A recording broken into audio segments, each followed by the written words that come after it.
Hi everybody, welcome to our second video in the Methodify series. My name is Manocha, I'm the CEO of Methodify. So today I'll talk a little bit about where to start when you think about Agile research. It's a pretty common question in the industry, and a lot of times that's the biggest challenge. Where do we start? Typically what we talk about with clients is really start to think about an assessment of where you sit when it comes to Agile research. And a lot of things to consider when you think about this assessment. What type of team do you have? Are they very sophisticated when it comes to tech? What kind of tools do you have? What kind of process do you have? Typically, when you think about your company structure and the types of tools you have, that's a really interesting place to start. If your company is very tech forward, maybe it's more about how do you start to optimize and create efficiency around that process, and what sort of tools can you bring in that can help. If your company is a little less tech forward or your team is a little less tech forward, it's probably not the best idea to bring in really heavy DIY tools where the learning curve is very steep.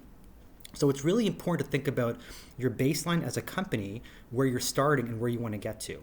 Typically, when we're brought into a lot of those conversations, we talk about where to start, what's sort of the lowest hanging fruit, what makes the most sense. How do you get that win to showcase to your internal stakeholders that moving to a more agile approach makes sense for the company? Because if you can start to showcase a lot of those small wins, you start to get larger investment budget towards a larger play when it comes to agile research.